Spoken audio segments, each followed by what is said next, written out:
morning. Please be seated. Welcome to New College of Florida's 2021 commencement. It is wonderful to see so many faces out there.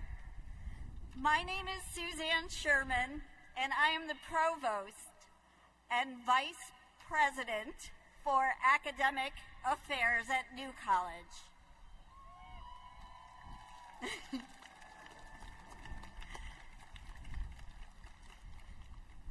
15 months ago, we did not know that we would abruptly send all of our students home in the middle of the semester. We could not have imagined that we would be forced to skip our 2020 commencement ceremony.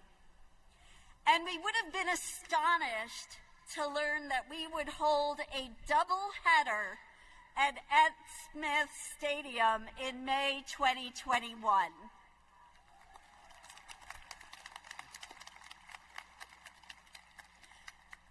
One thing remains constant. We still have the best dressed graduating classes.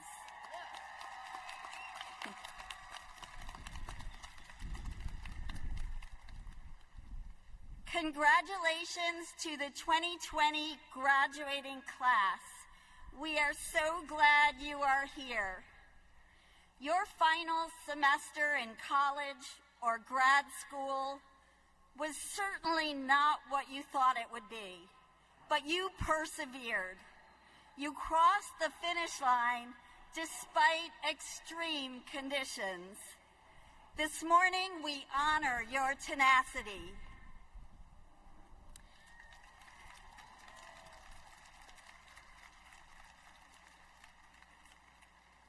Congratulations also to the 2021 graduating class.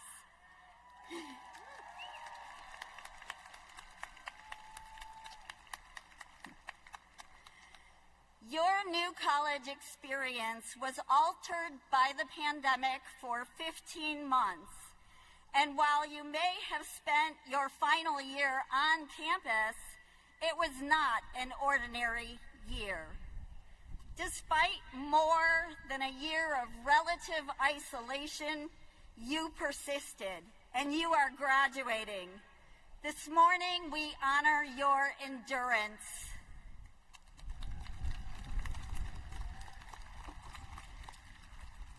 To all of our graduates today, we honor your many accomplishments. Among our 2020 and 2021 graduating classes are 2 NSF Graduate Research Fellows,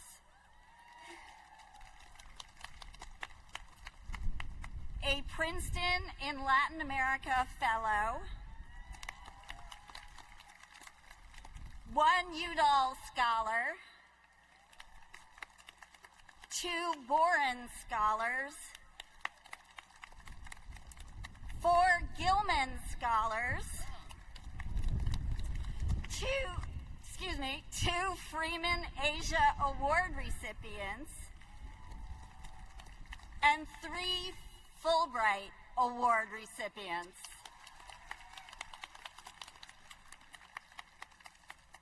"2020 graduates, nearly 30% of you are continuing your education at universities including Chicago, Columbia Law, Ohio State, Emory, Georgia Tech, Harvard, Texas A&M, and Penn State.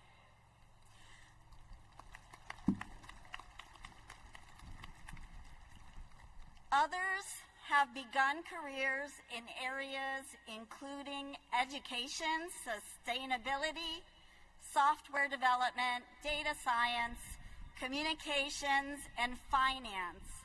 And many are also serving in nonprofits and social services.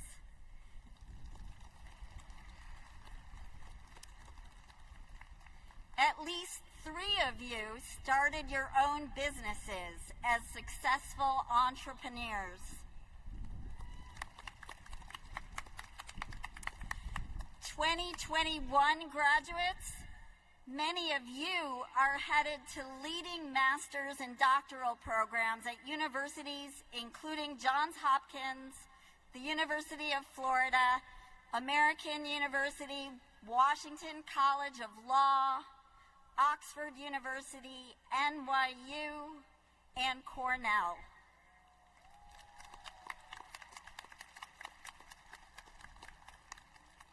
Others will begin jobs in fields including computer science, finance, education, research, environmental services, and journalism.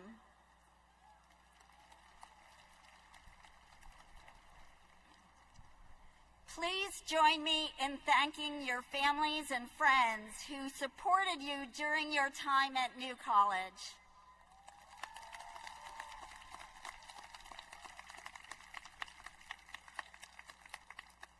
Please also join me in thanking our eminent faculty and hardworking staff who have tirelessly helped you to find your path and reach your goals.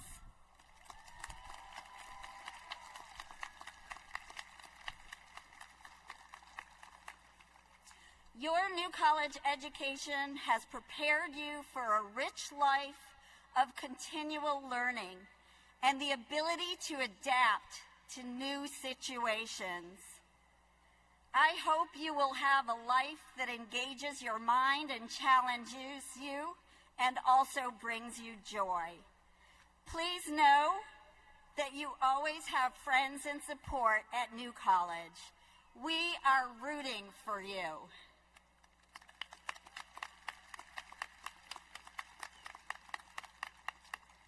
Now I will introduce the other members of the platform party.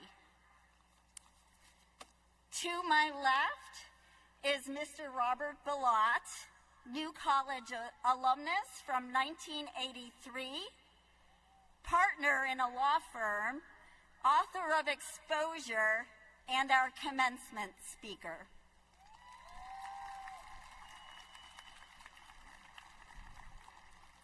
Next to Mr. Bilott is Dr. David Harvey, Professor of History and International Studies, Chair of the Faculty, and our Commencement Marshal.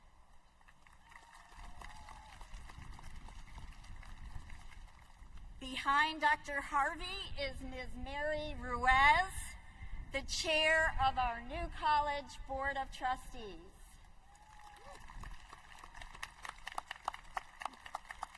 And also to my left is Mr. Brian Scholten, New College's Registrar.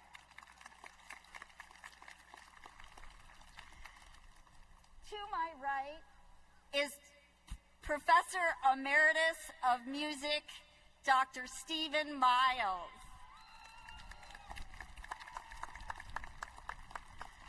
Over to the far right is Dr. Emily Heffernan, our Dean of Studies, and Associate Professor of Biology and Environmental Studies. And right next to me is Dr. Donald O'Shea, our esteemed President of New College of Florida.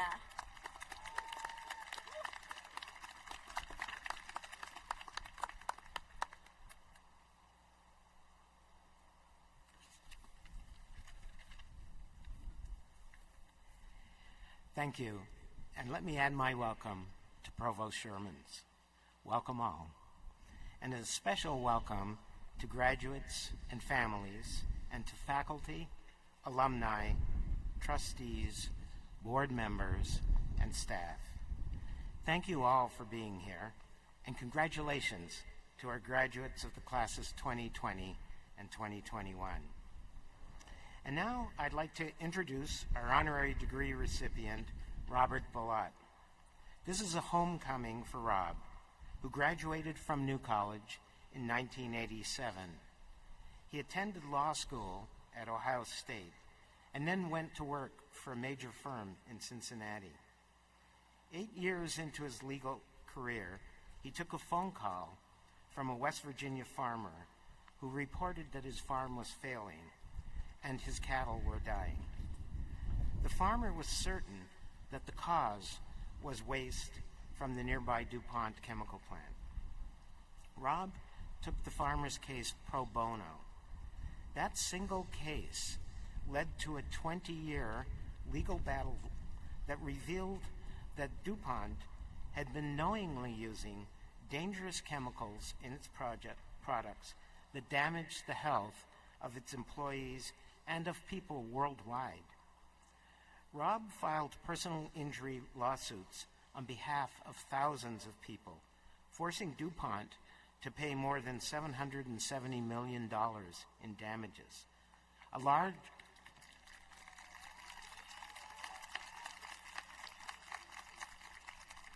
large class action suit is currently being litigated.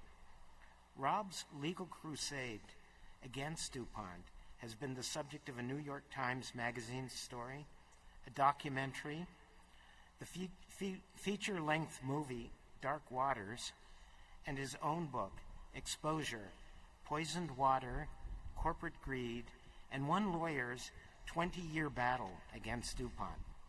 Whenever I hear Rob's story, I'm amazed by his perseverance, as well as his thoroughness and commitment to doing the right thing. I do want to read Rob's citation, and then I'll call you up, Rob.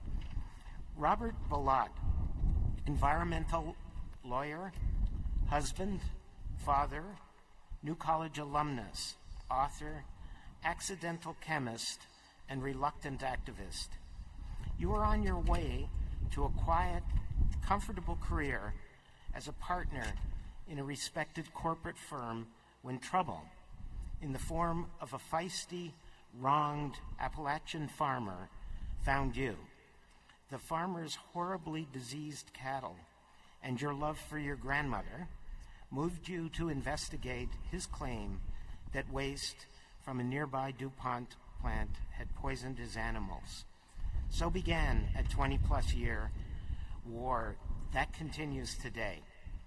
Your determination, your respect for detail, and your creative and uncommon use of the tools of your profession would ultimately expose the greed and deceit of a giant corporation willing to deploy its massive resources to continue profiting from poisoning its workers and neighbors. In tens of thousands of pages of documents, you noted chemicals that were not on regulatory lists and documents that were referenced but not submitted. You observed where the company fought hardest and used those points as targets of future legal actions. You goaded regulators into action. You used class action settlements to fund public health studies that formed the basis of even more devastating lawsuits. Nothing was off the table.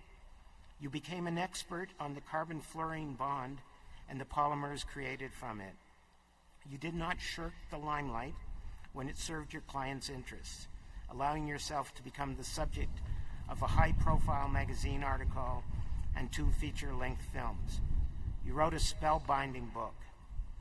And, excuse me, as the potentially devastating environmental and public health effects of per- and polyfluorinated alkyl substances have begun to emerge, you've become an activist.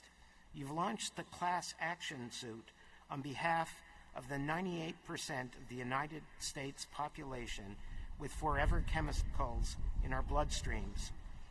And the point is to fund a massive public health effort to carefully study their effects. We're really proud to welcome you back to your alma mater. Your humility,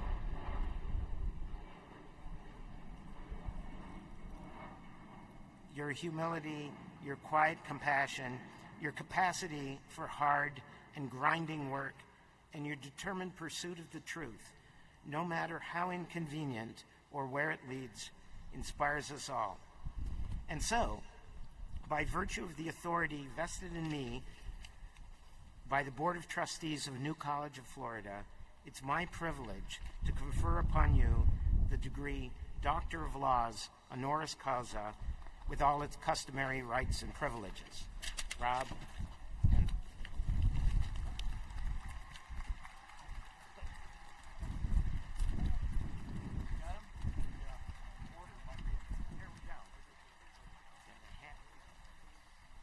thanks, Rob.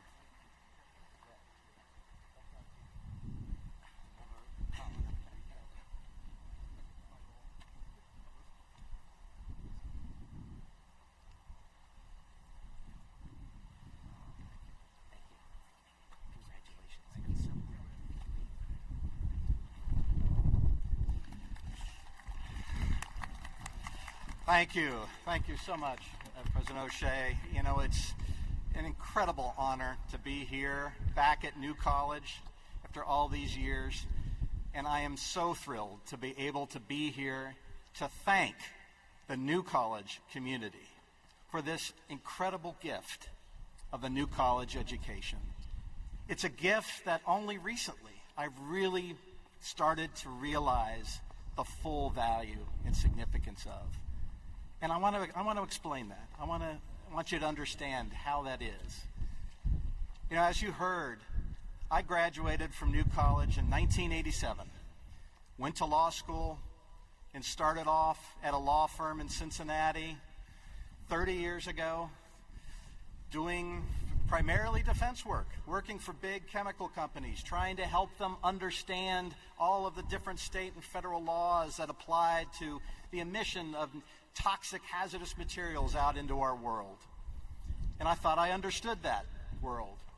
There were lists, there were categories of toxic, hazardous materials, and I was working to help clients understand how to make sure those things weren't emitted and that our environment was being protected. And one day, I got a call in my office. A gentleman on the other end of the line starts rattling on about cows dying on his property. And he was saying he was convinced something was killing those cows. And he was pretty convinced he knew exactly what was happening. He could see white foaming water coming out of a landfill right next to his property, a landfill owned by the massive DuPont chemical company. But nobody would listen to him. After all, he was just a farmer. He talked funny. He dressed funny. Nobody would take him seriously. Not the company, not the state Environmental Protection Agency, not the U.S. Environmental Protection Agency. If I would just listen to him, I would see what he was talking about. I agreed. I said, sure, bring all this information up. We'll take a look. We'll see what you've got. He came to our offices armed with videotapes, photographs. We sat down and we listened to him. We talked with him. We talked with him and his wife. We looked at his photographs, his videotapes. I went out to his property. I walked his farm, met the family, looked at the animals that were really part of his family. And it was clear, yeah, there was a problem. Something really bad was happening here. And it was clear where it was coming from, this white foam. Yet when I started digging into the documents, what I was being told was, there's no problem here. No laws are being violated. The U.S. EPA sent scientists out. The DuPont company, the most sophisticated chemical company on the planet, with some of the best scientists in the world, came out and investigated. There's no problem here. There's no laws being violated, nothing hazardous, nothing toxic. Yet, I had looked at those facts. I had seen for myself what he was talking about, what was going on in that property. So I thought, I'm going to look at this myself. I'm going to dig into this. So we did. We brought a lawsuit against the company. I started digging into hundreds of thousands of pages of documents from that company. And what we saw showed, yeah, there was a chemical there. It seemed to be pretty toxic. Could cause cancer in the lab rats. Was incredibly persistent. Would build up, would stay in our environment forever if it got out there. This stuff caused white foam. It seemed like this was our answer. Yet once again, we were told, no, this isn't regulated. This is not a problem. No need to look any further. The US EPA, the state of West Virginia, the company, everybody was telling us there's no problem here. Yet again, looking at those facts, doing that investigation, I realized, no, there was a problem. Do I believe what I'm hearing, or am I going to look into it myself?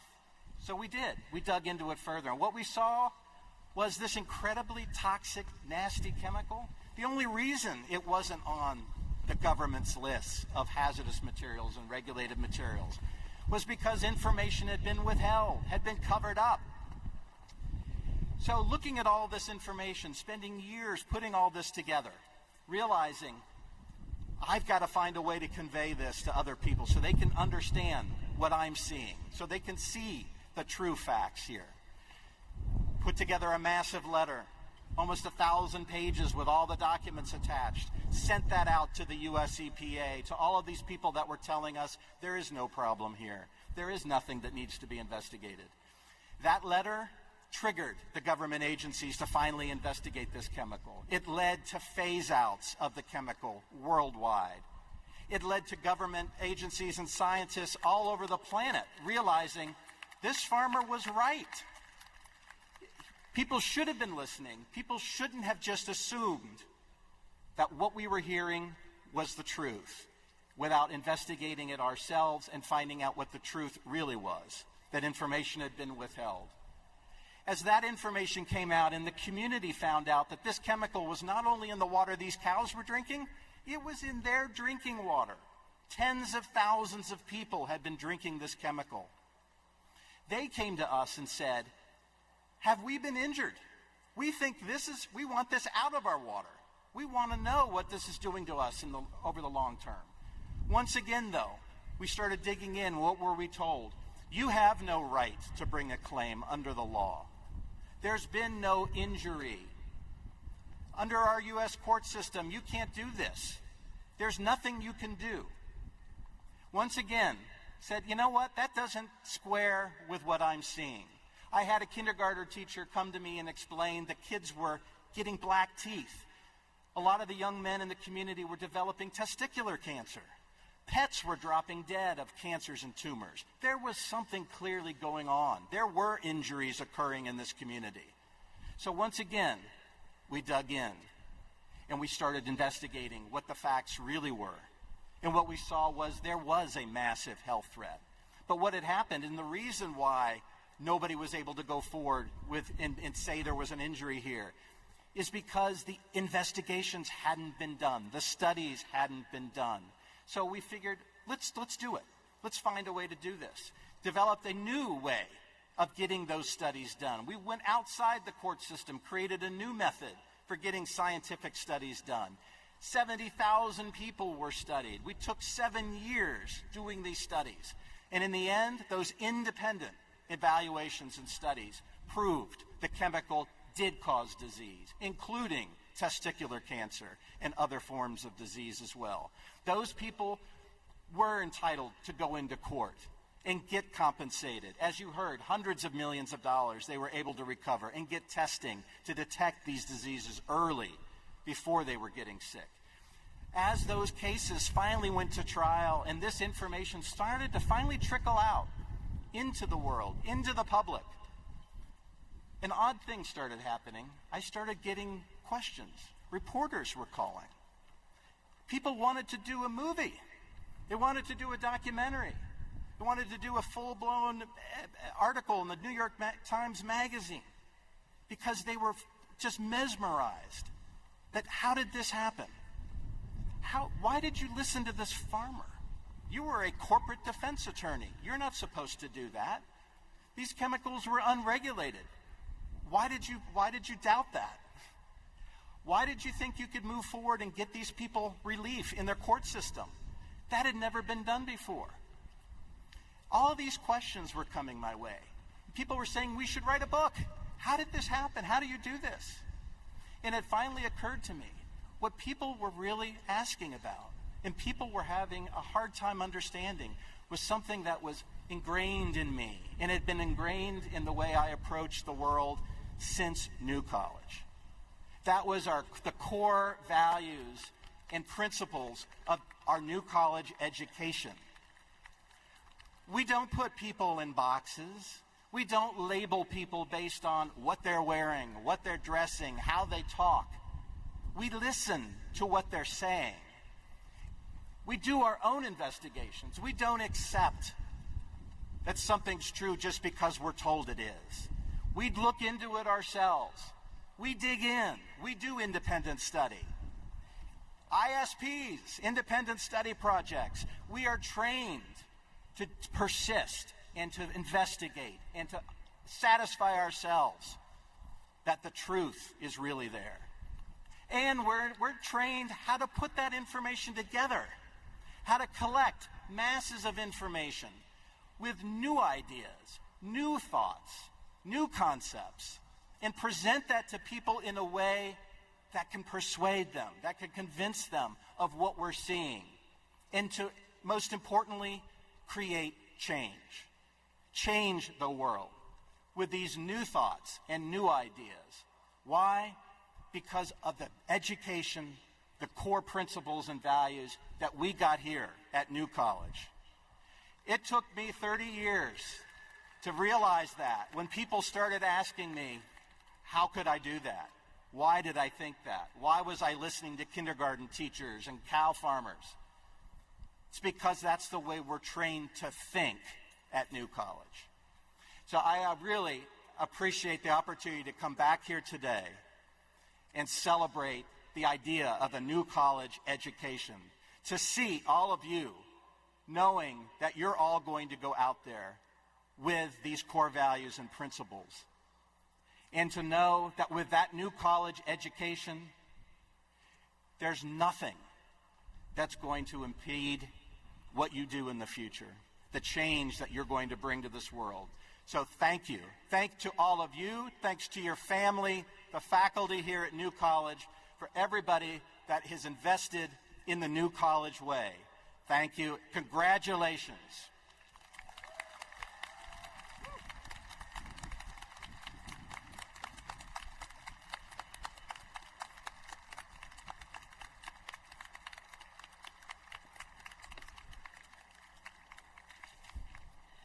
Thank you, Rob. You make us very proud. Today we have 3 student speakers selected by their graduating classes. Let me first introduce Callie Dellis from the class of 2020, who will lead us. She will lead us off today. Callie, would you come up?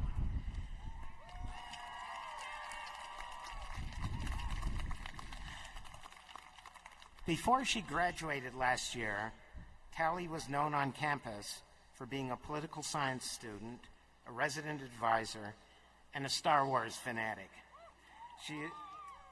She is currently working for the City Year AmeriCorps program in Boston, and she will fill the role of team leader next academic year. Callie, come ahead, please.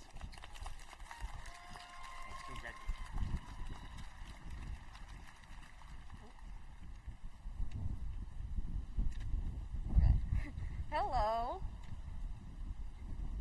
All right.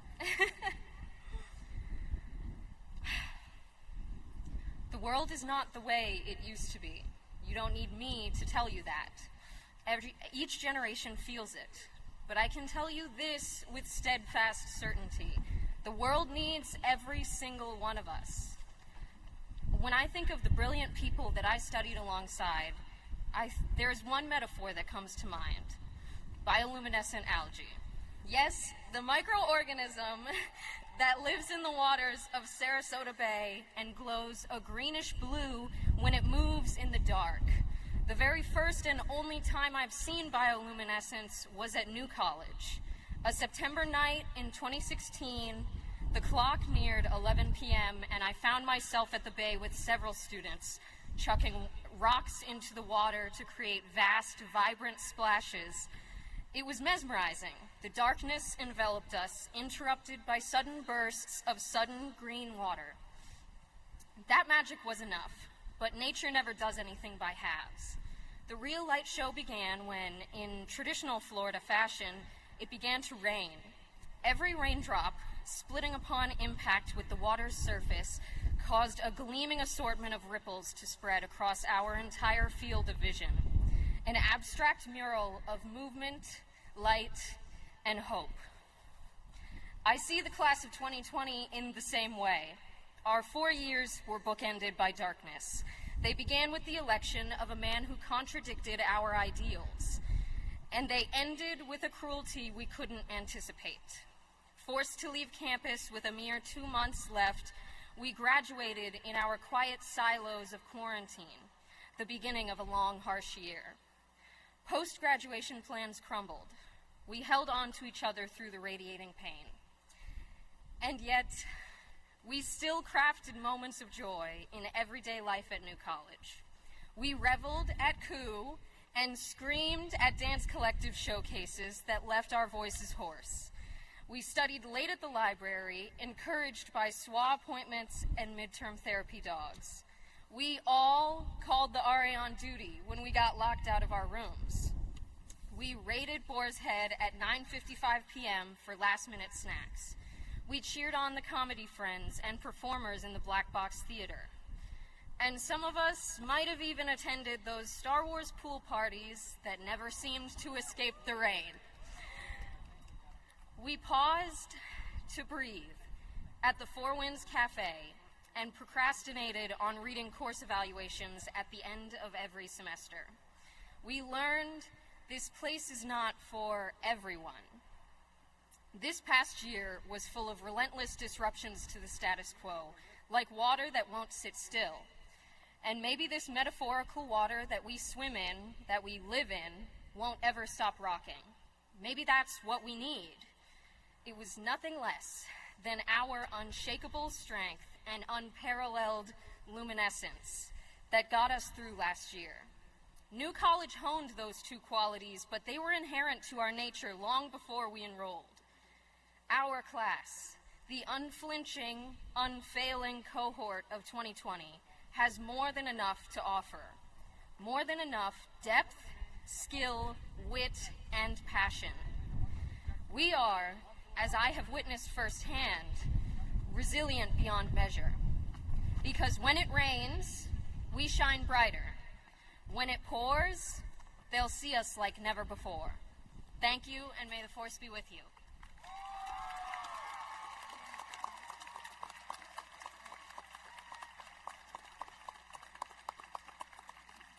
Thank you, Kelly.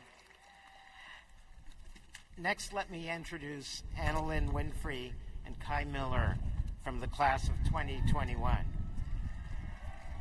Annalyn and Kai. They'll jointly deliver the address to the class of 2021 and, of course, 2020. Annalyn designed her own AOC in human geography, served as editor-in-chief of the Catalyst student newspaper, and will be starting work as a full-time journalist next month in Western Colorado.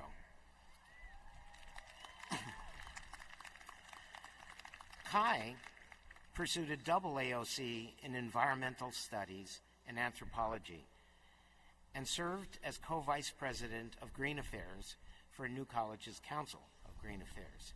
She is a Princeton and Latin American Fellowship finalist who will be working with Latin American environmental NGOs to contribute to sustainable development goals.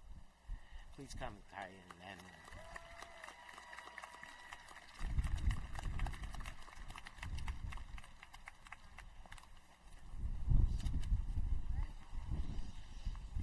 Hello, everybody. Thank you for being here. Wow. All right. At the beginning of the semester, my thesis sponsor, Dr. Erin Dean, echoed eco-feminist scholar Donna Haraway as Erin reminded one of her classes that all we could do as students caught in the current of a college experience marred by the global COVID-19 pandemic was stay with the trouble. Staying with the trouble has been the mantra of this year. As the children of alumni, this institution and each of its constituent parts has molded us into who we are today. In many ways, though, it might feel like the New College of our parents' days and even the New College of our first year is gone forever. But it isn't. Through the turmoil of graduating into a world racked by COVID-19, we have melded into one cohort marked forever by our shared experiences. Through our losses, we have had the privilege of being the keepers and the sharers of this community's collective memories, and we have cultivated the adaptability and the resilience to roll with the hard and fast punches that this year has hurled at us. The graduating cohorts of 2020 and 2021 have faced more challenges than any other cohorts in the history of New College. 2020 graduates had to leave the community without saying their goodbyes, defend their theses from their childhood bedrooms, and receive their diplomas not at a commencement ceremony, but in the mail.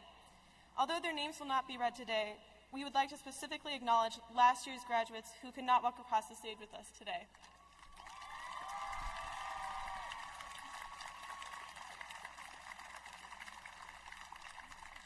Staying with the trouble of the world that we are graduating into has provided us with the dedication and the means to preserve our collective spirit and to build more livable futures while we do our best to get through the present. We are our own hope.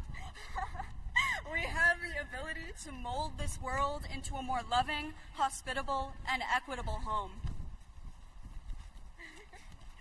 Little wardrobe malfunction.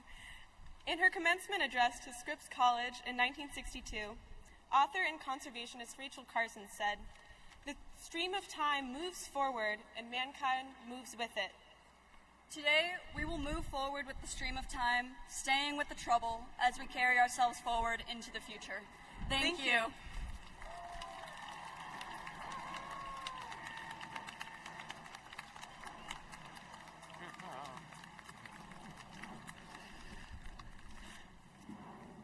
Thanks, Annalyn, and thanks, Kai. New College has a tradition of asking graduating faculty if they would like to address the class. And we had one take us up on that offer, and I'm very proud to introduce him. After more than 3 years at New College, my extraordinary colleague, Steve Miles, retired last year. Steve served as an administrator, scholar, musician, performer, and professor at New College. He came to us from the University of Illinois at Champaign-Urbana in 1988, and after earning tenure, became the chair of the Division of Humanities. In 2011, Steve was named provost, and he was provost during the end. He bridged President Mike Michelson's tenure and was there for several years of mine. In 2016, Steve and I, and the New College as a whole, got the chance of a lifetime when the Florida Board of Governors told us to make our best case for millions of dollars in new funding. Steve's role was to work with the faculty to develop future plans and positions. He did that marvelously, and a year later, the board and the state government delivered $5.4 million, which launched the first phase of New College's growth plan, and they subsequently followed with more funding. But beyond Steve's administrative work, he left a legacy as a musician and professor at New College. The New Music, New College concert series, which is spectacular. Now in its 23rd year, the series has showcased our incredible student musicians and brought truly groundbreaking performers to campus. I'm so grateful to have worked with Steve, and New College benefited tremendously from his leadership. And Steve, please come to the stand and address the graduates.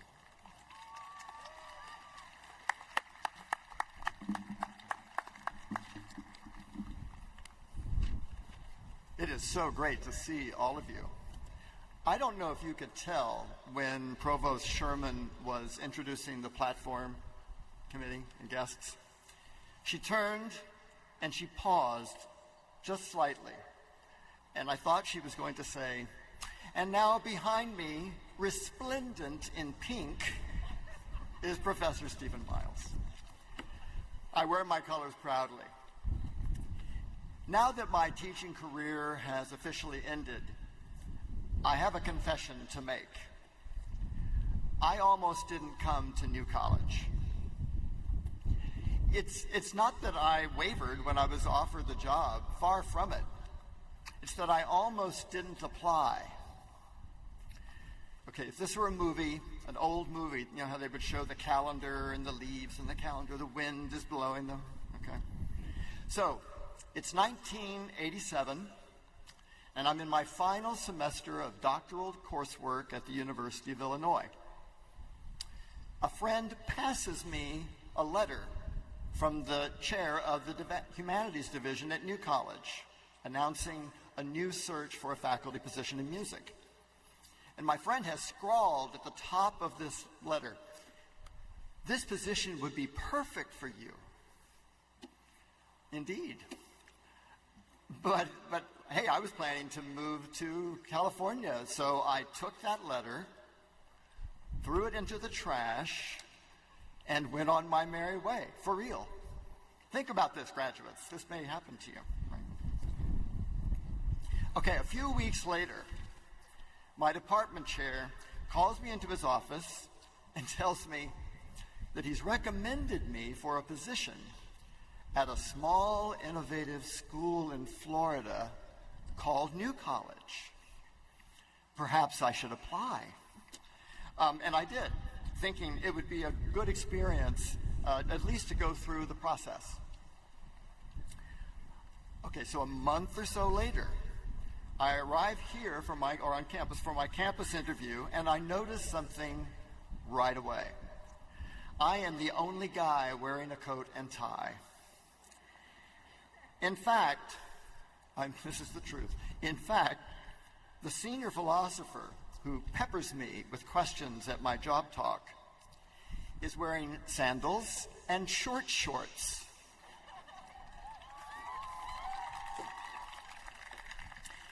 In December, I was from Illinois. This was very exotic. But there was something about this combination of intellectual energy and outward casualness that spoke to me. I fell in love with New College right then and there, and I was thrilled when I was offered the position. For the past 34 years, I have felt unbelievably lucky to have landed here. New College, a unique blending of honors and experimental liberal arts principles, provides a space in which these two different strands challenge and vitalize each other. Students and faculty here hold each other to high intellectual standards, demanding mastery of disciplinary foundations, even as we question the validity of those foundations. Some semesters, I would teach music theory in the morning and experimental music in the afternoon, often to overlapping groups of students. Together, in both classes, we pursued the twin ideals of freedom and law, to quote John Cage, and every day was an adventure. To be part of such a vibrant community has been the honor of my life, and I'm grateful for the people who somehow got me here, the people who have supported my work all these many years, and the friendships that enrich my retirement. Thank you.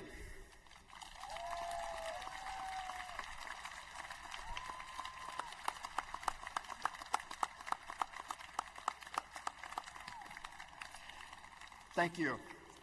And now I'm going to call an audible and introduce the chair of the New College of Florida Board of Trustees, Mary Ruiz.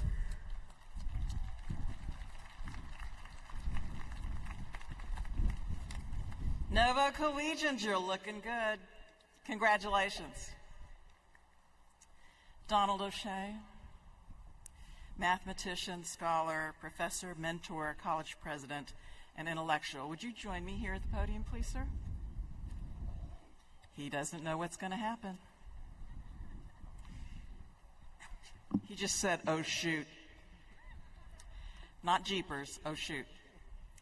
Throughout your 9 years as leader of New College of Florida, you have taught us the value of diplomacy, tenacity, and patience. Your appreciation of the liberal arts and sciences, and your fierce advocacy for the life of the mind inspired us all to excel and prosper. As president, you spearheaded innovative initiatives and facilitated difficult conversations that immeasurably moved New College forward.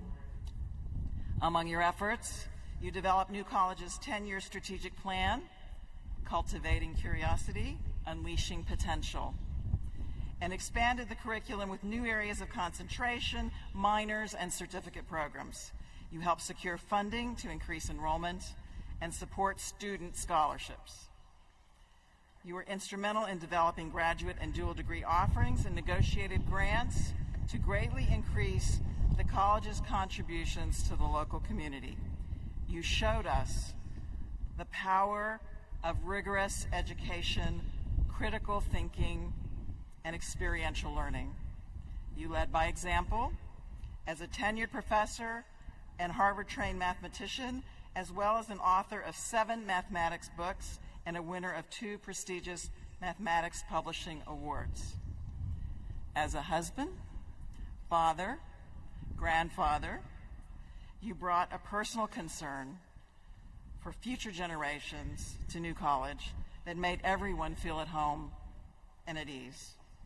You led with humility, humor, and insight, and opened our eyes to our individual and collective potential. Now, as you retire as president, we thank you for your leadership, your compassion, and your courage.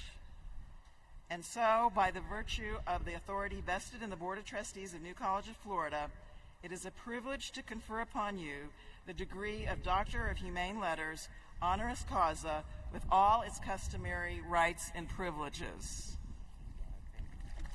I'll take this one off.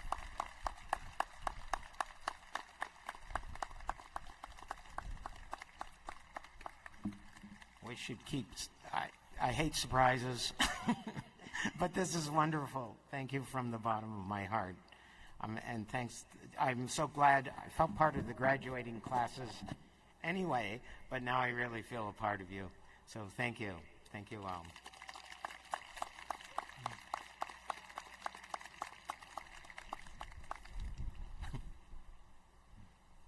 Got a thick neck. Thank you, Mary. Jeepers. I'm going to bring this to you. Okay, thanks.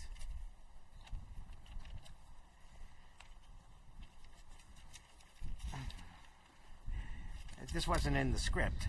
Okay, so would the 2020 master's degree graduates please rise?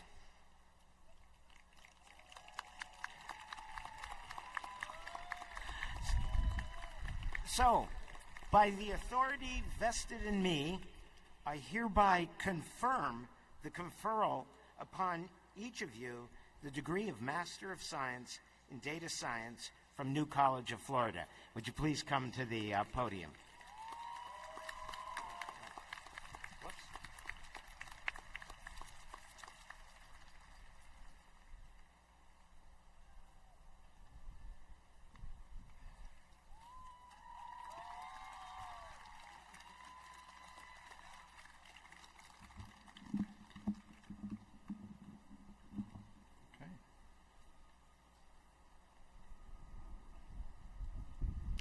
Austin Tyler Anderson.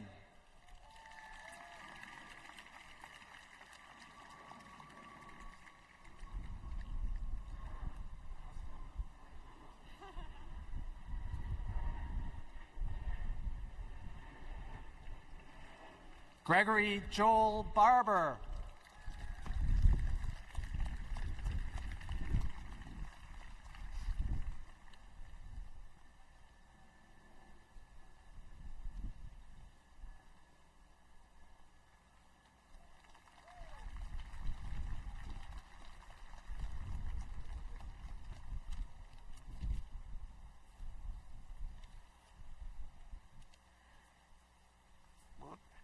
And now would the 2020 bachelor degree graduates rise, please.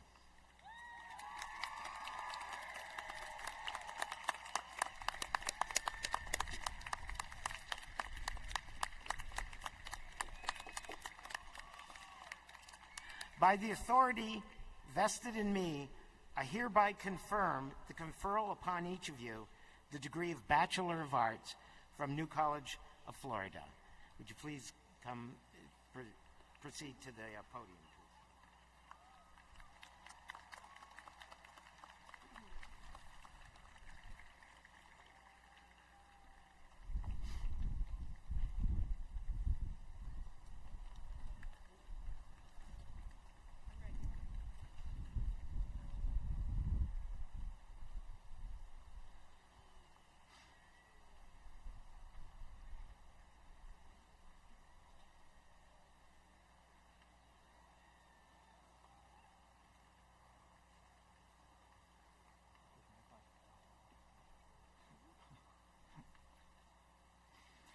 Daje Austri.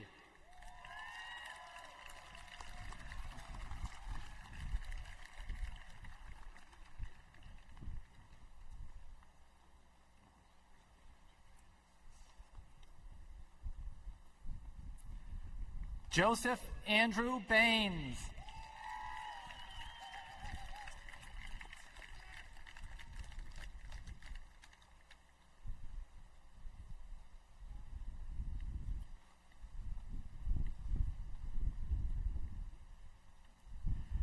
Gustavo Gonzalez.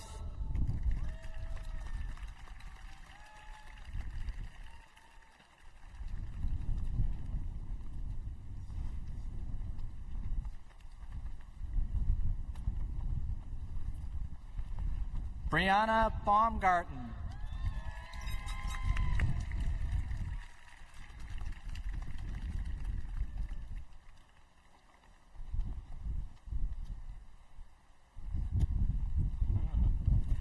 Alex Bottorff.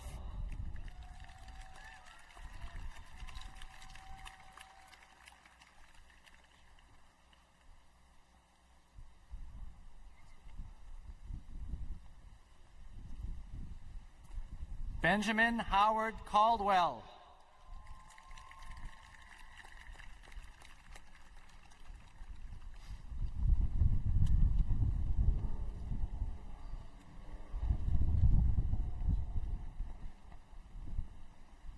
Robert St. James Chin.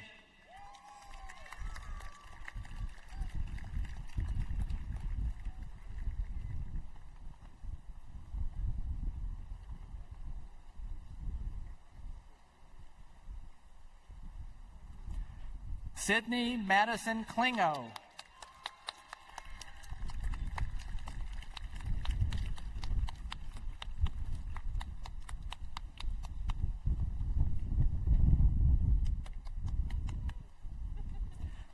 Bailey Cowden.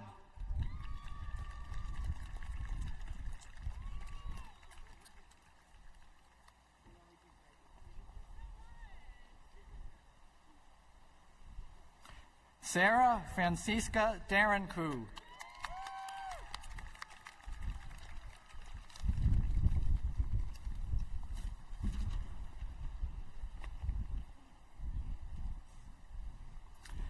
Kelly Michelle Dellis.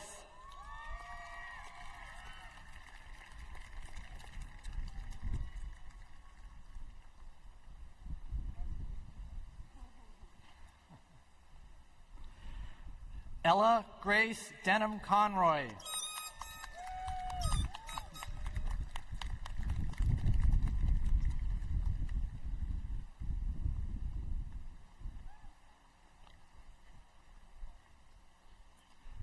Ormond Derrick.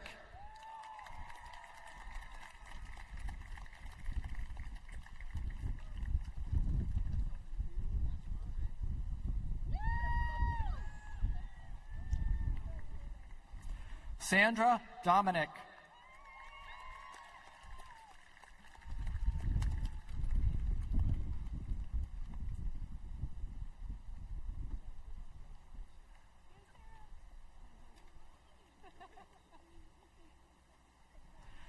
Erin Everdale.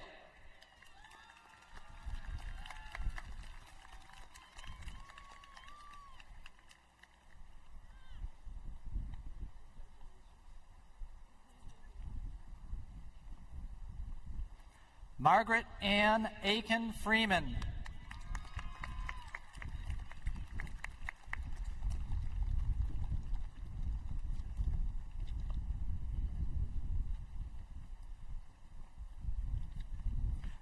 Selena Goods.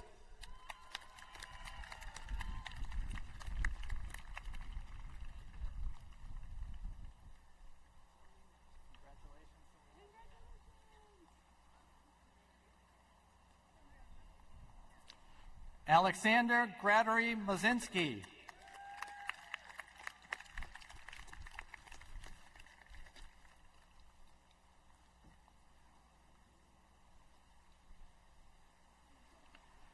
Derek Liam Harvey.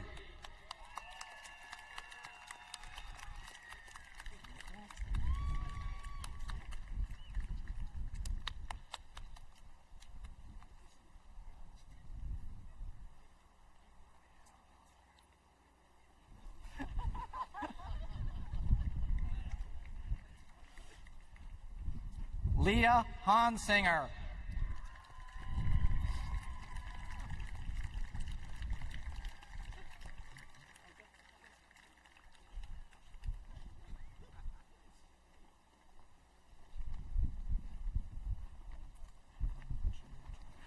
Aiden Juge.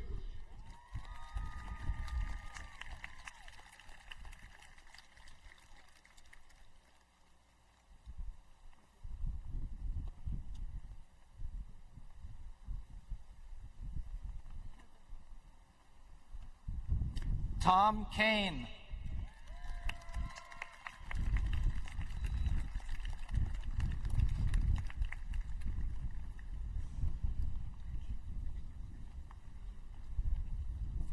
Max Kuchera.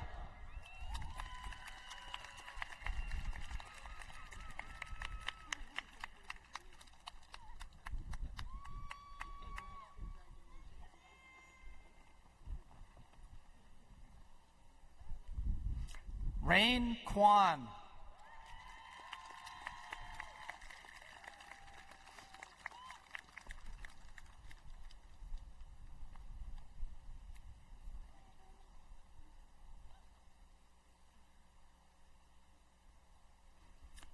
Andrew Michael Lanzer.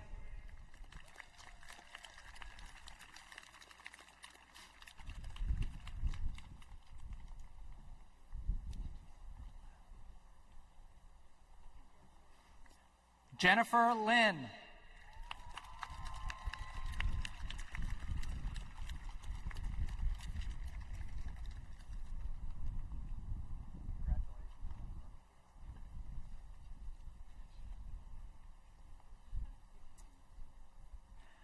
Asia Lord.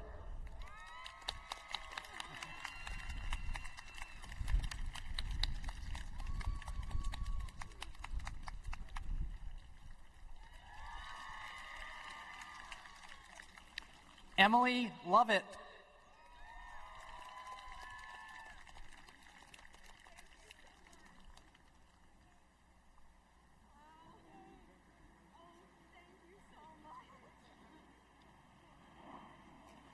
J.C. Martinez.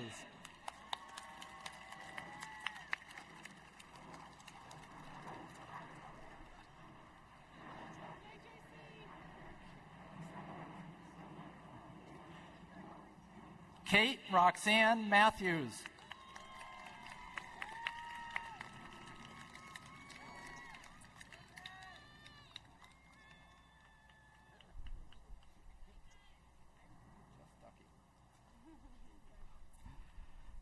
Azure Maxwell.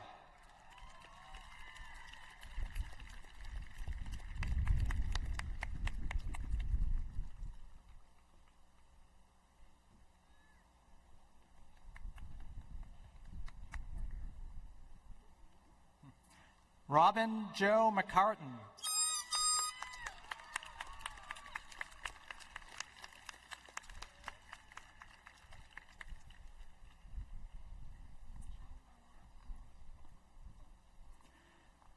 Jonathan Martin Morrison.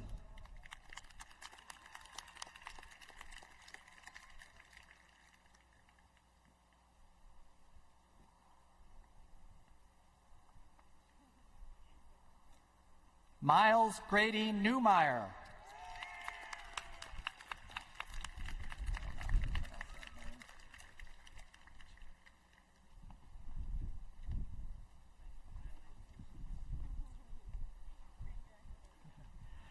Chao No.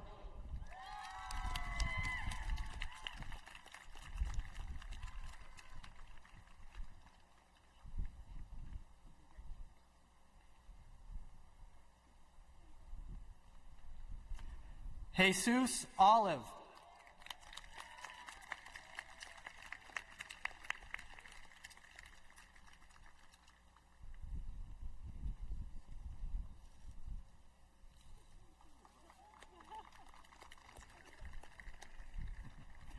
Kristen Nicole Patterson.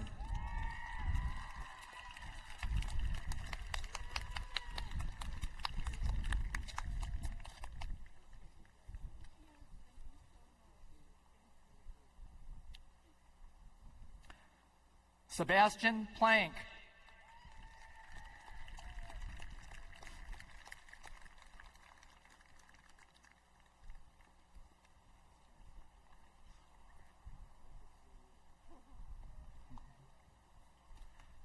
Prince Kwamina.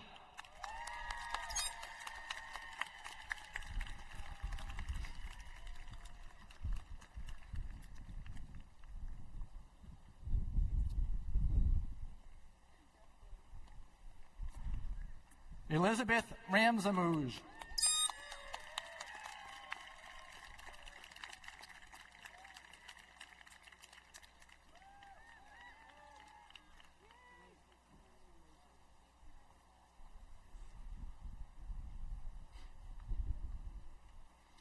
Salua Rivero.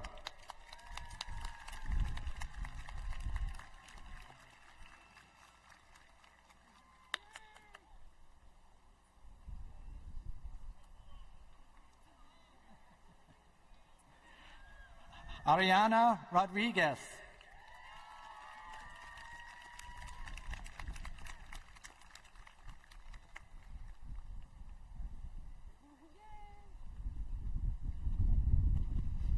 Ray Rodriguez.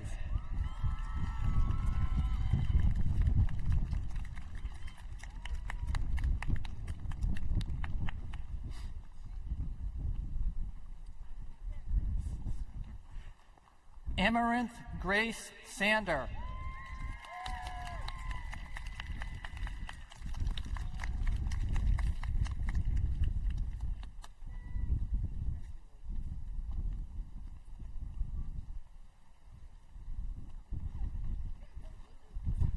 Lucille Marie Sanz.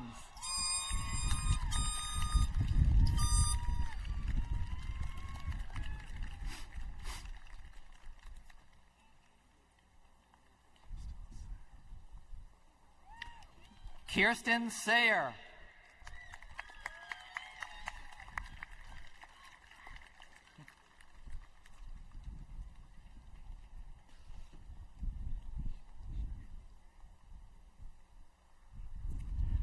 Natalie Sharon Schaefer.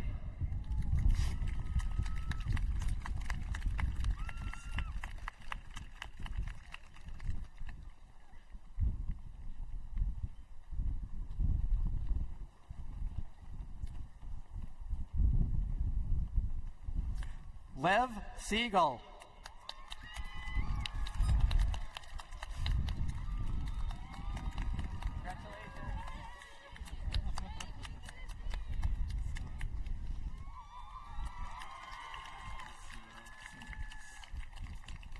Melissa Alicia Simmons.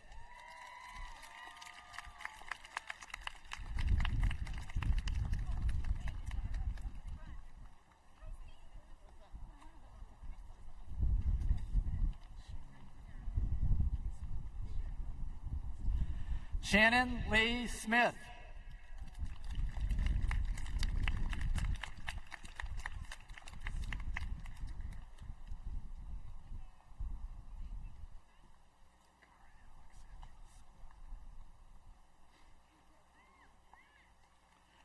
Kari Alexandra Solom.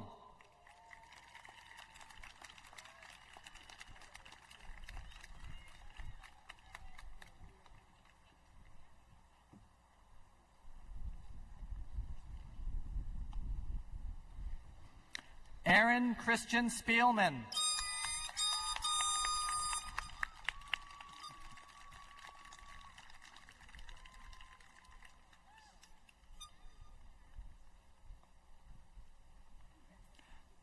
Amanda Suits.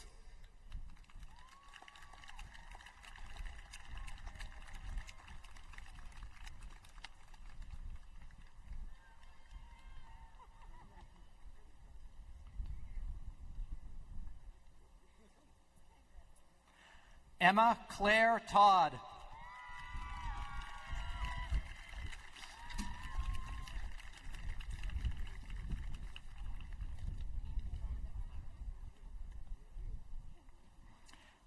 Caden Van Antwerp.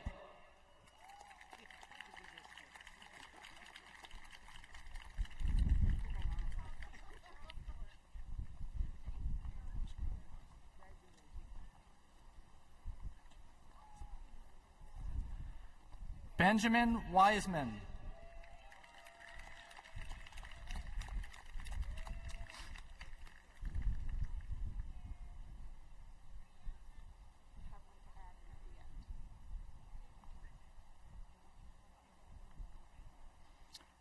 Lana Weatherald.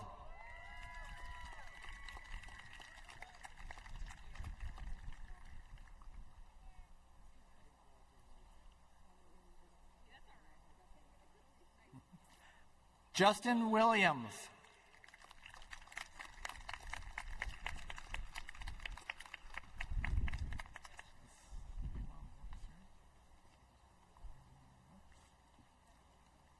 Elon Works.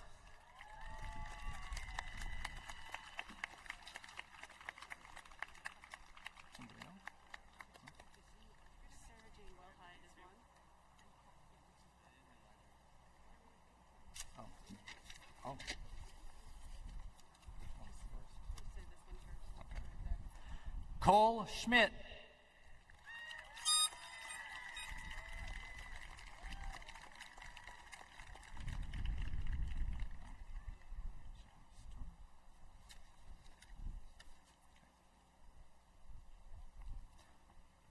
James Stewart.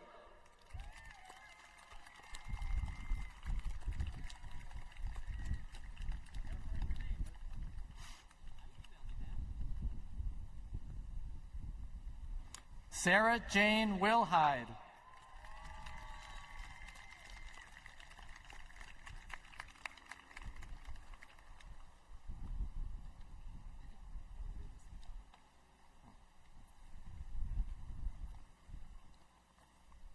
B. Vanaken.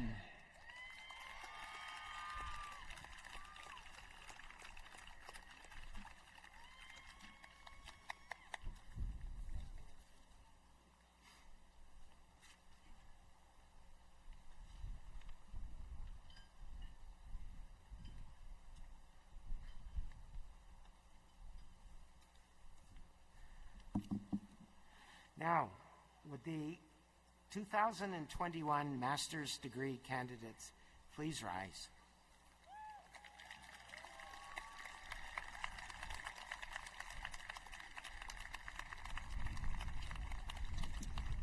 So, by the authority vested in me, I hereby confer upon each of you the degree of Master of Science in Data Science from New College of Florida. Would you please approach the podium?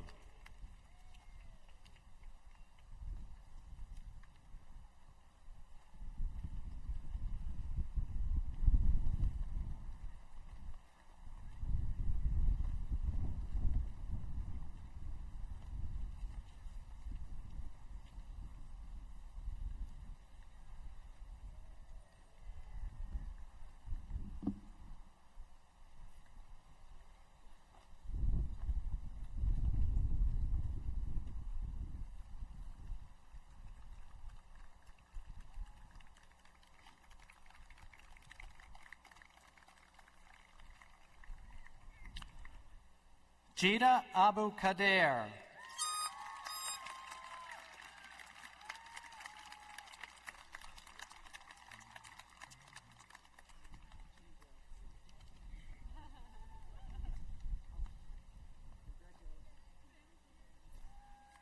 Simona Rahi.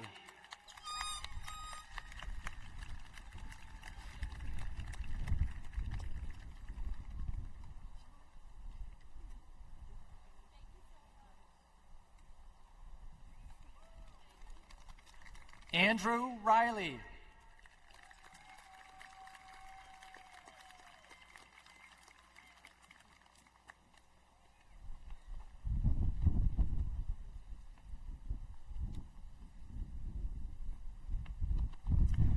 Olivia Ann Roberts.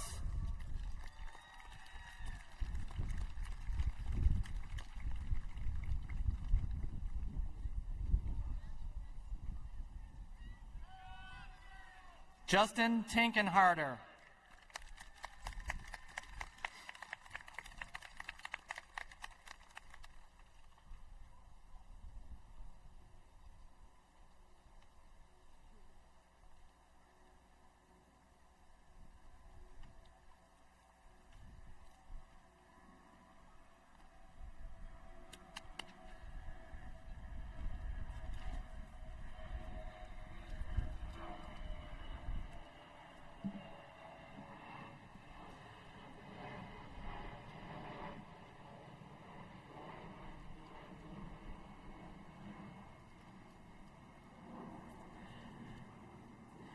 Would the 2021 Bachelor Degrees candidates please rise?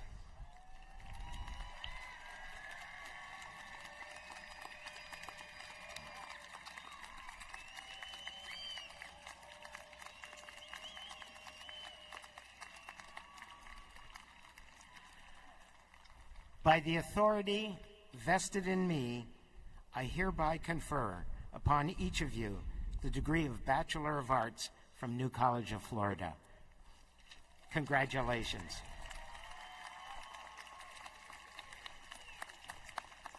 Would you please proceed to the podium, please?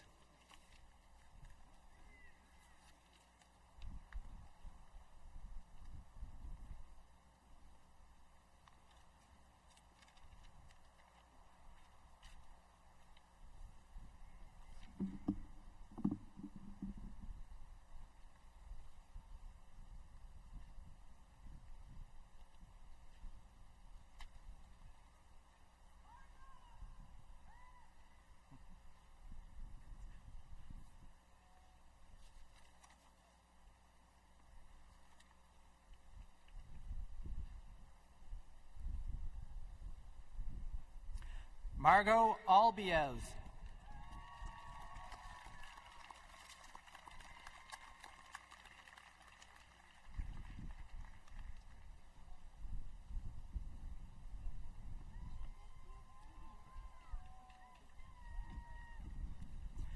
Alexandria Anderson Whitaker.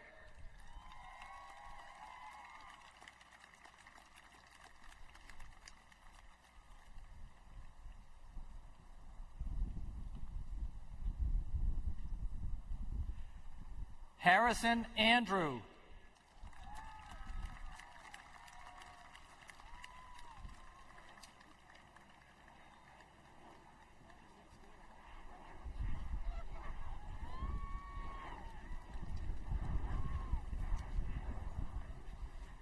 Alexandra Barbette.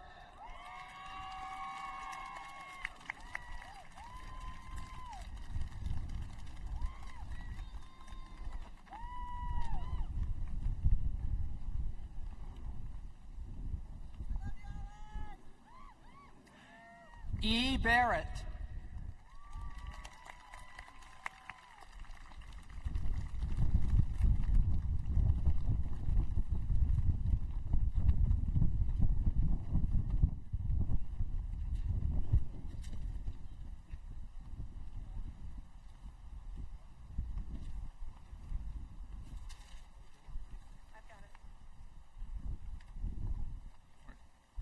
Agnes Bartha.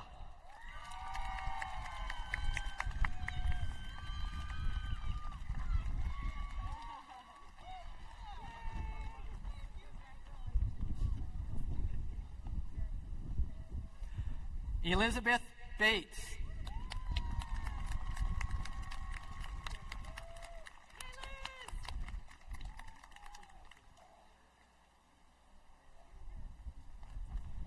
Grant Brewer.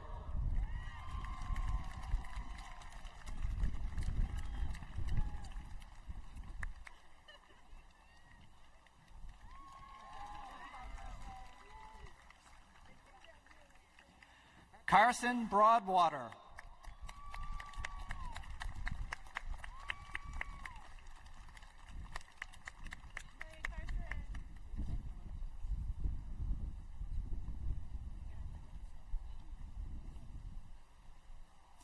Jan Burgos Greer.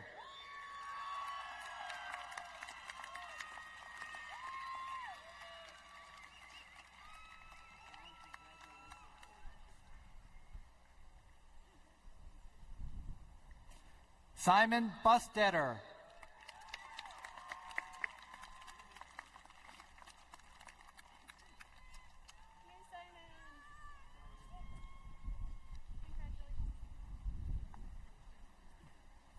Michelle Calhoun.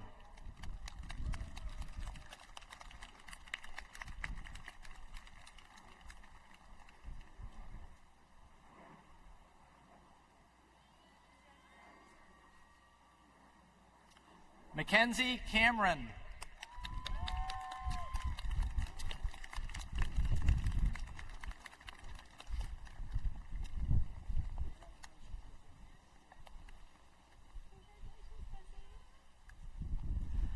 Rigel Claps.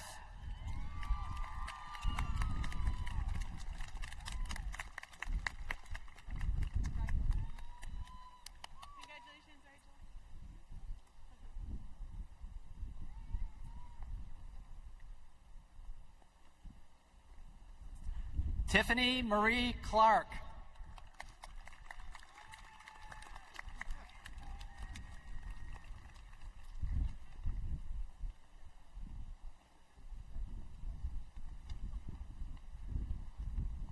John Michael Cotter.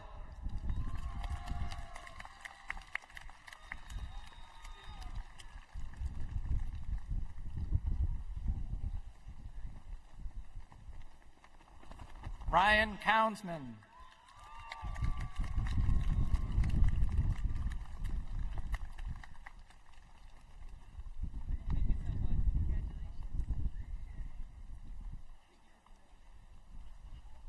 Jenna Cortade.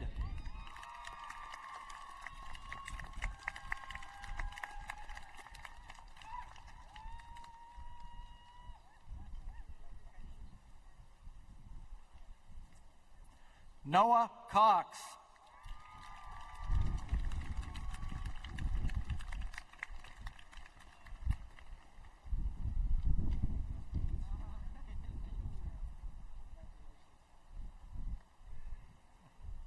Joseph Daniels.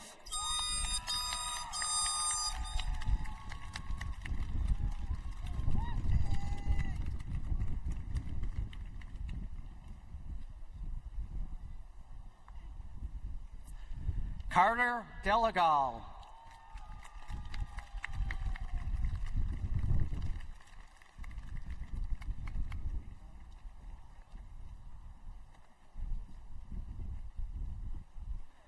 Olivia Delgandio.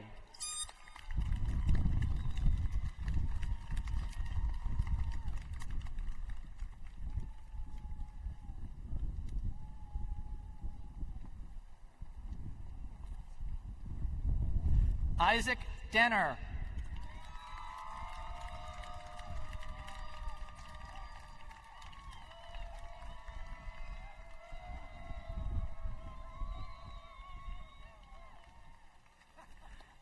Caleb Dick.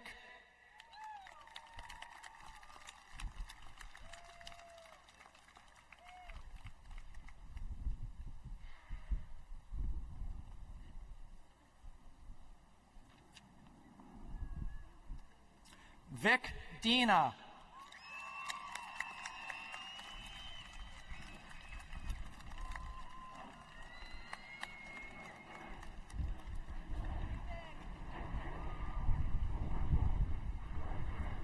Shenoa Debris.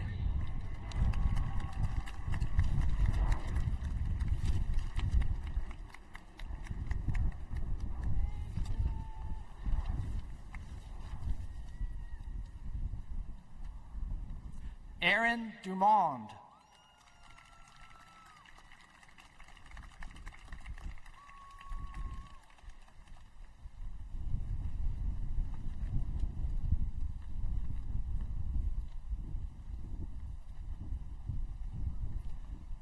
Daniel Dupre.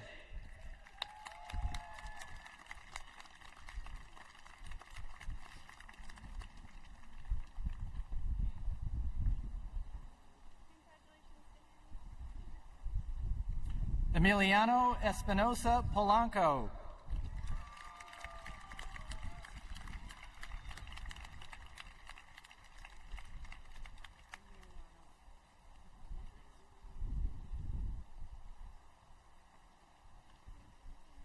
Thomas Finnan.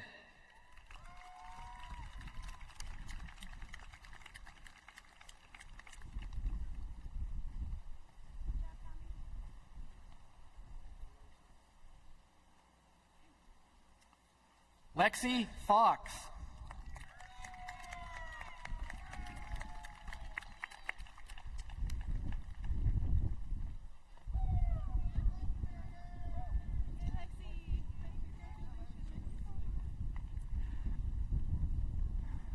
Dylan Freeman.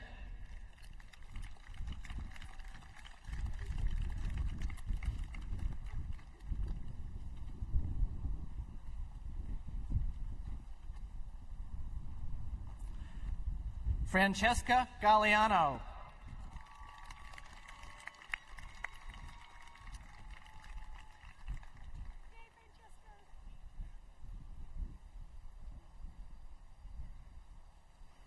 Adam Gill.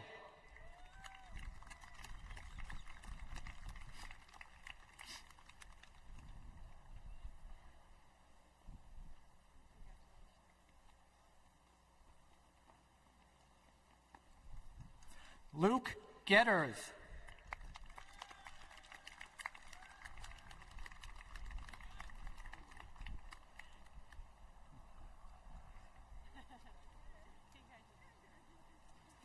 Alex Goldberg.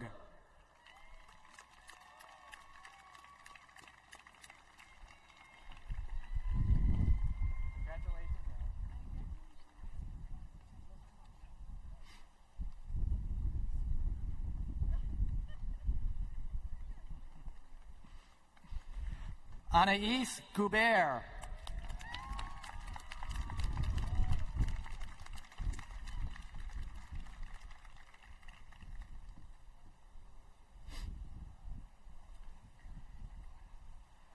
Haley Carrera McLean.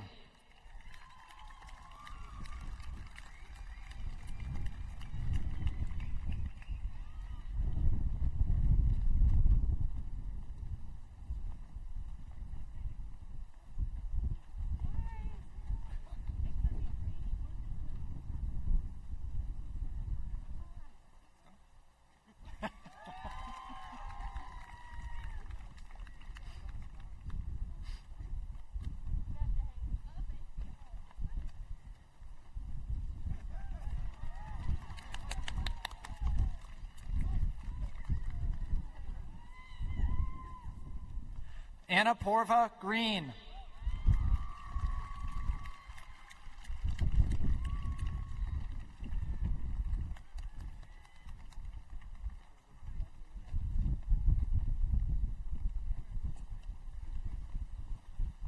Aiden Griffin.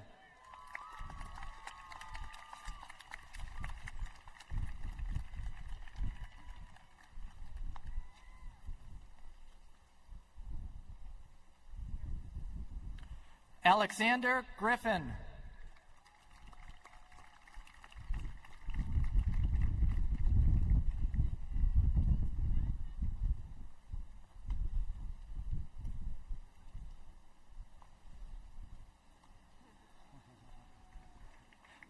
Tyler Grubb.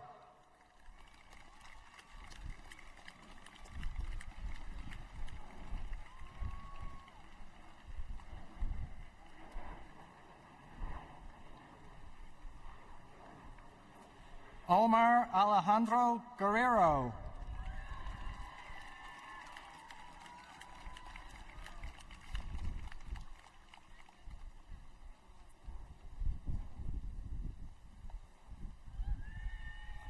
Calypso Habermel.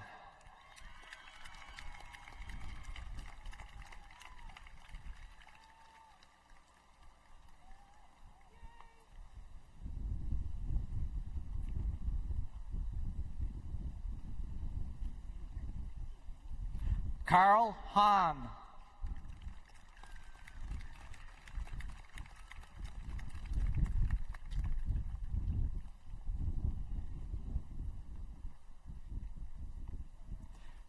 Garland Hansen.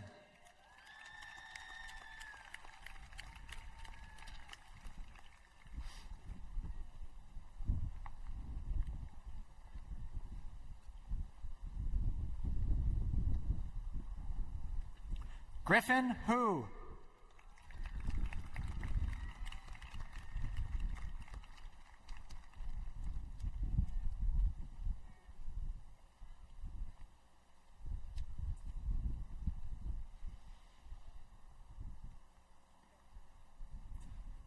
Hannah Hogerword.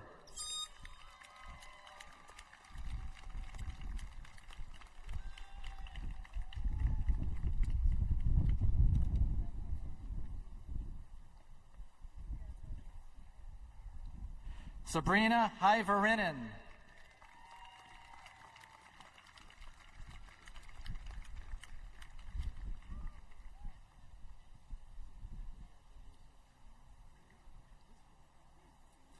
Adam Rigo Johnson.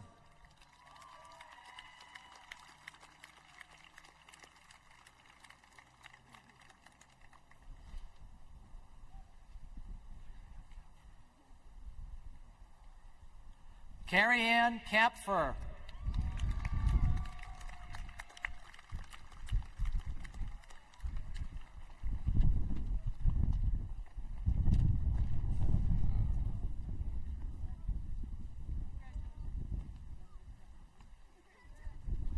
Emma Careville.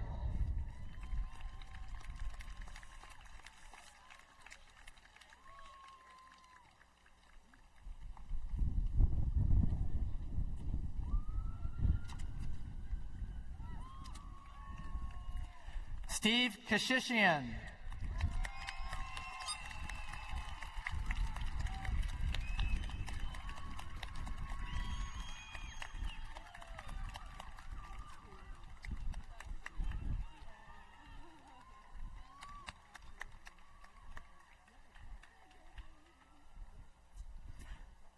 Emma Canadal.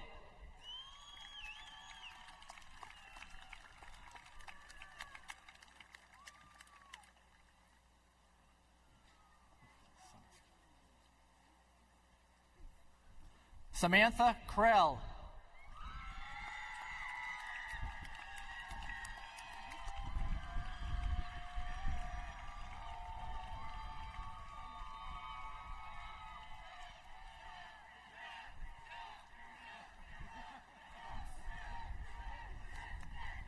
Gracie Crocus.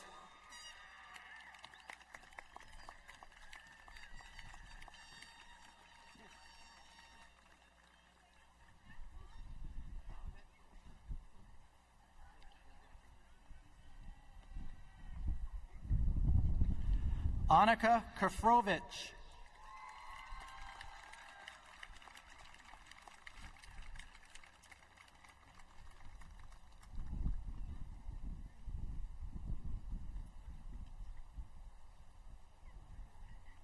Eric Lasko.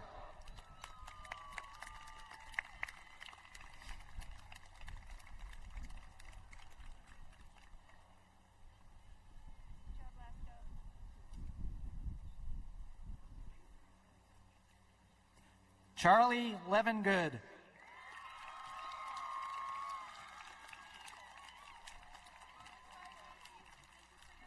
Congratulations, Charlie.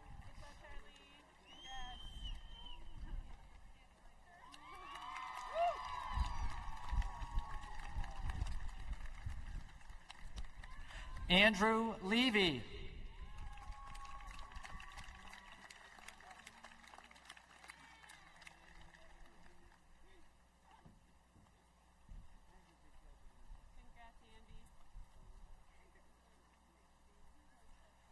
Louisa Loge.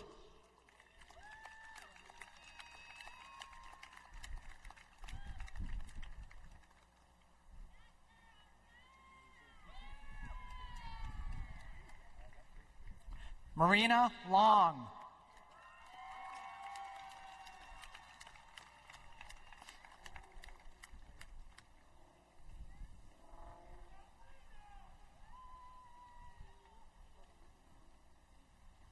Jacob Lowe.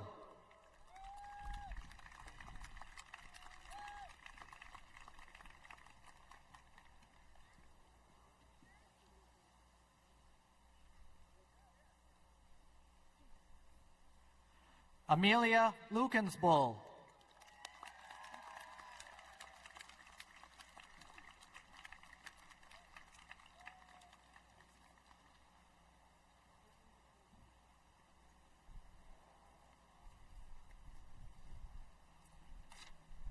Alexandra Mars.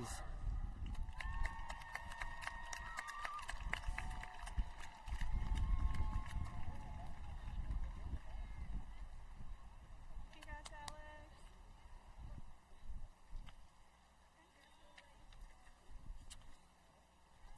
Dorn Martell.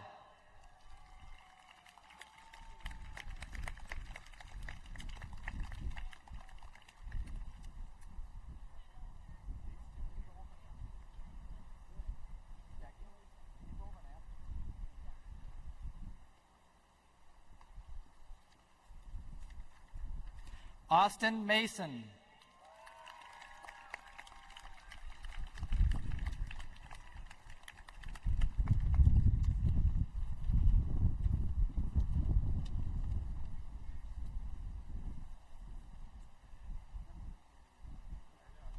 Jade Matson.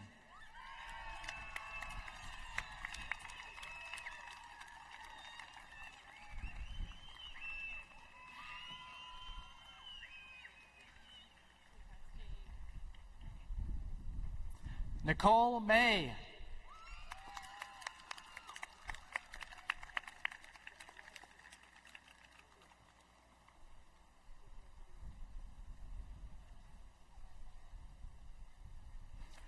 Isabella McDonald.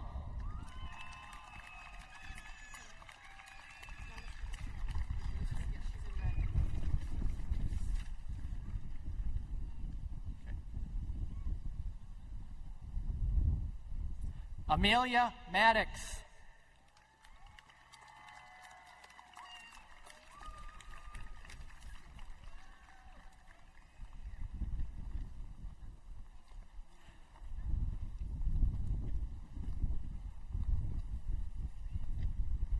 Kai Miller.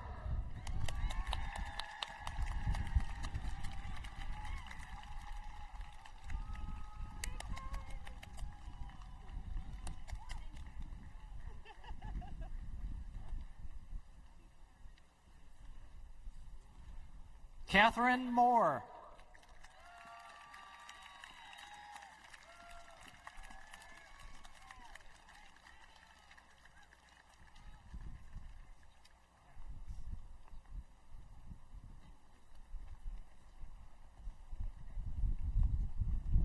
Cassidy Myers.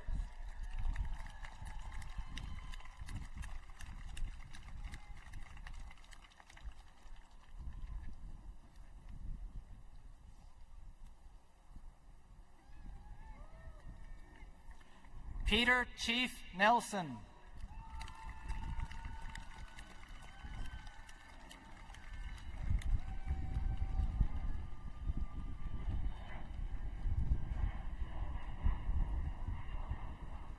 Marjorie Netwall.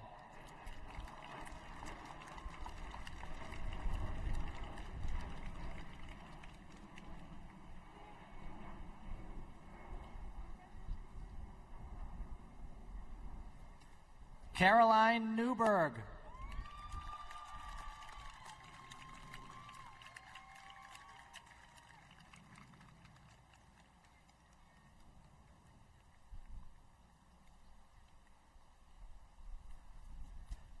Claire Newberg.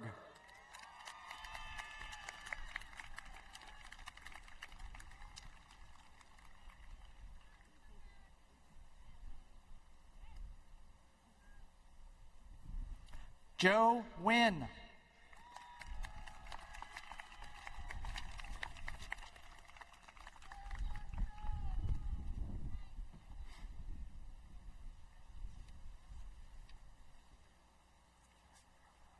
Cassie Parvez. I don't know if she's here or not.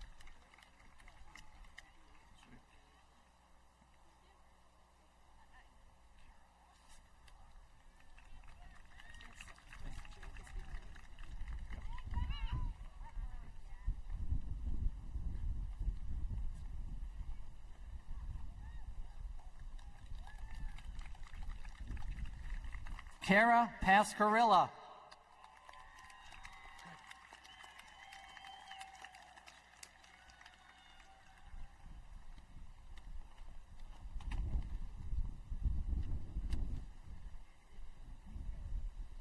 Jake Paveo.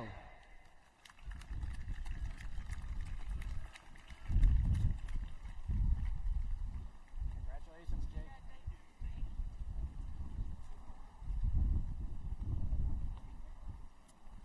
William Pembleton.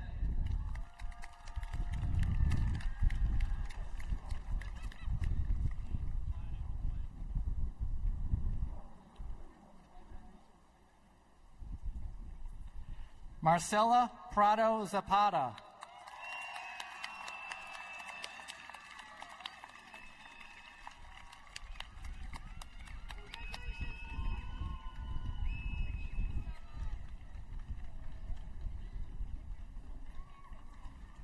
Arancha Prince.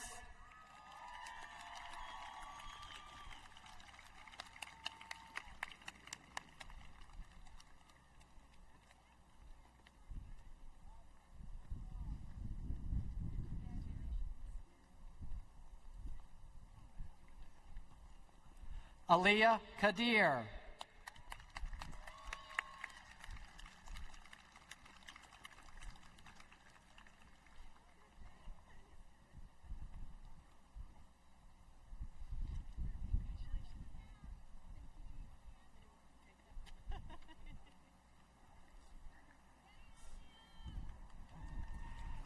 Lucas Renker Yusui.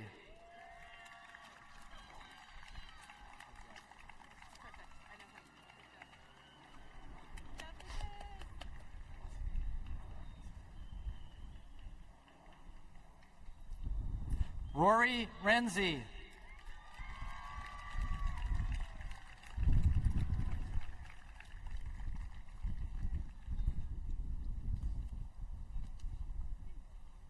Hugh Roberts.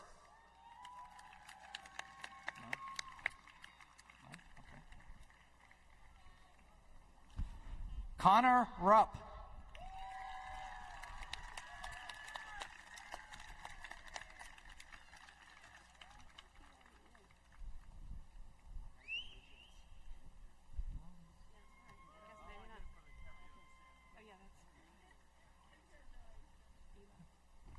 Elon Sandler.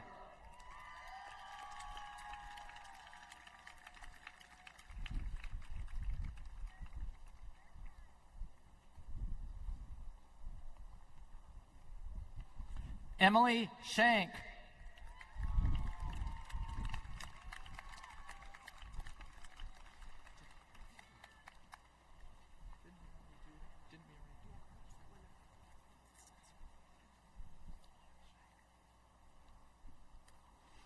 Elliot Shaneker.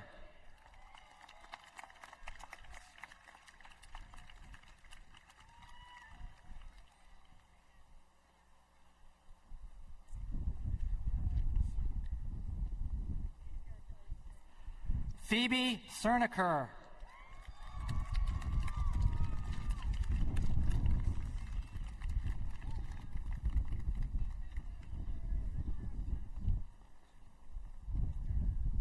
Thomas Smith.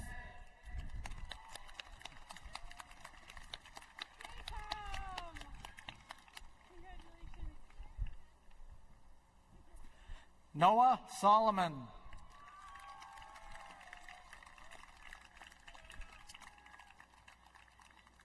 Congratulations, Noah.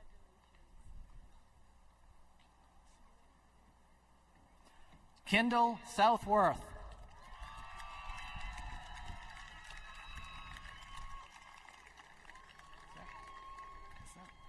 that him?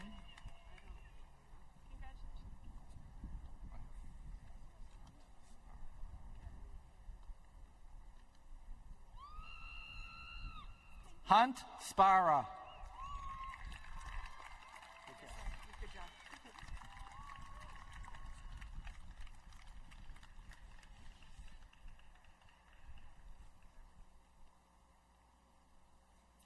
Rosemary Stevens.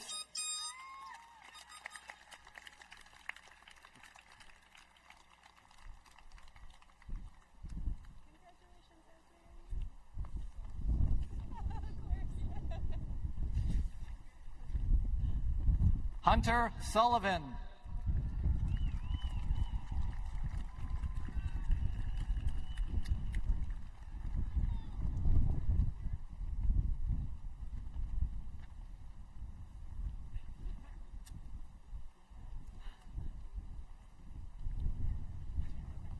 Lily Tanner.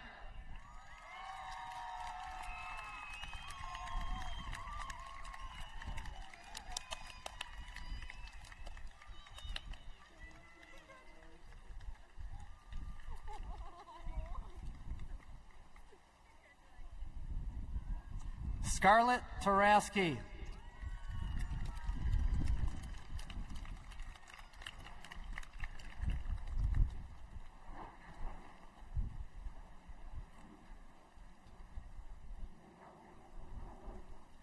Rolando Tate.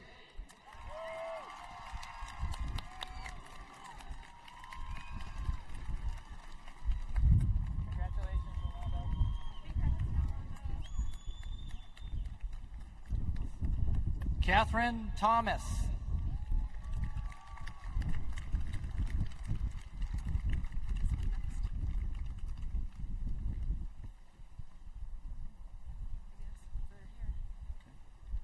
Emma Sunderman.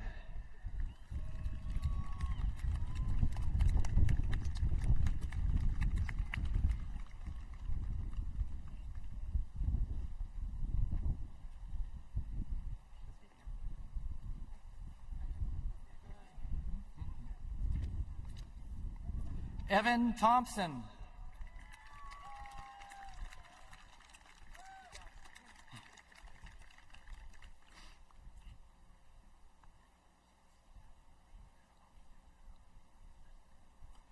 Sophia Umpierre.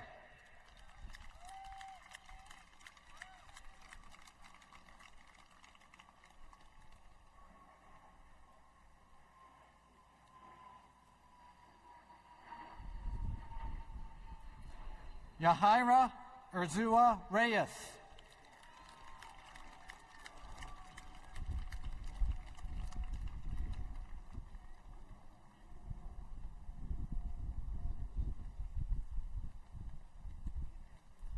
Ben Valen.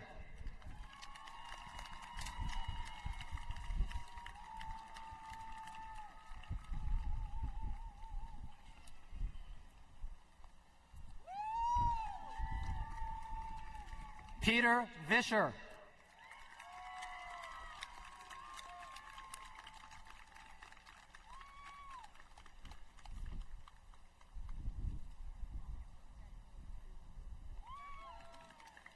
Zoe Volliger.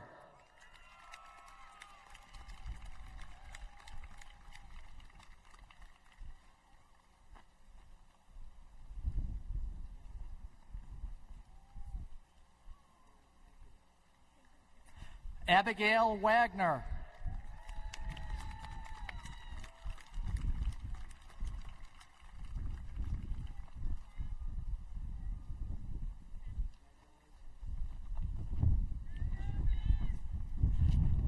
Jillian Weisselberg.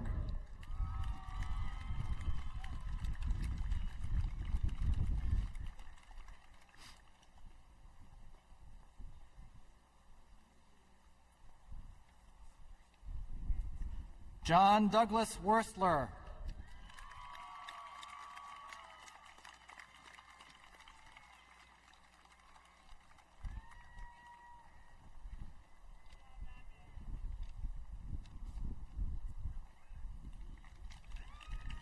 Danielle Whiting.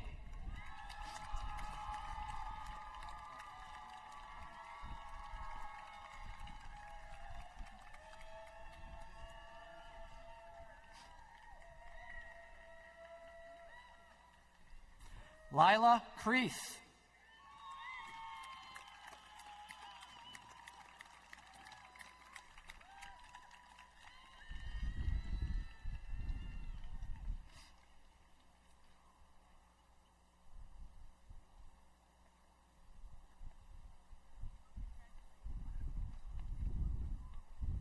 Iola Whitworth.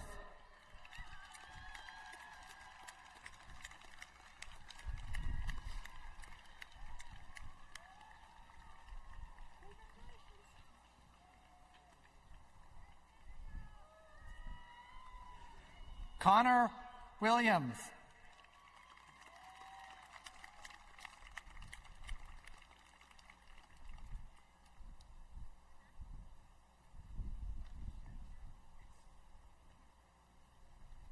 Annabelle Wilson.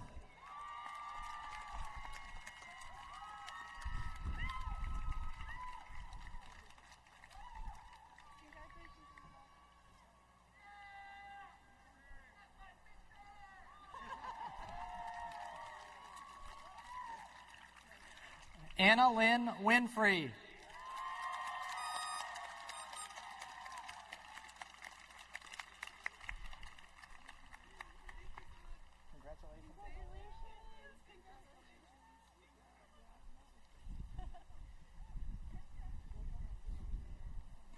Trevor Yeckley.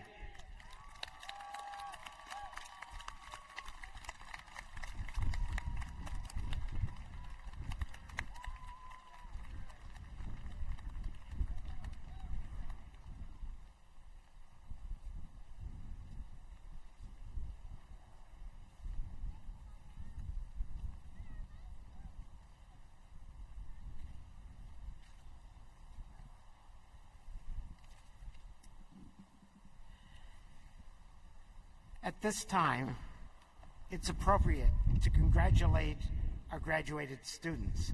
Let's give them a well-deserved round of applause.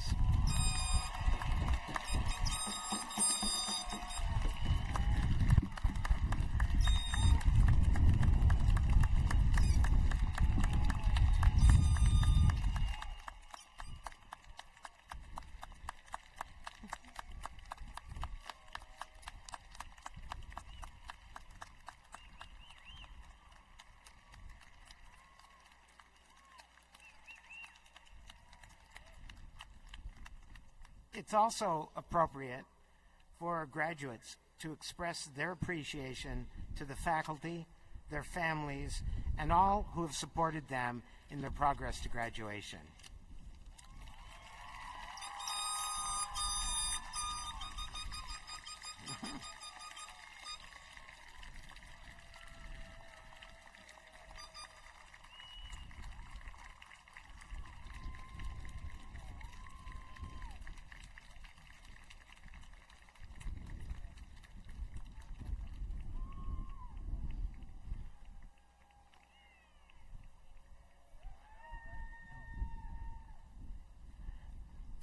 And would all of us here assembled please thank all those who made this celebration possible. A special thanks to the Student Affairs staff, to the volunteers from across campus, to the folks from the Orioles organization and Ed Smith who lent us this space, and to the Assistant to the President, Shelley Welber, who masterminded everything.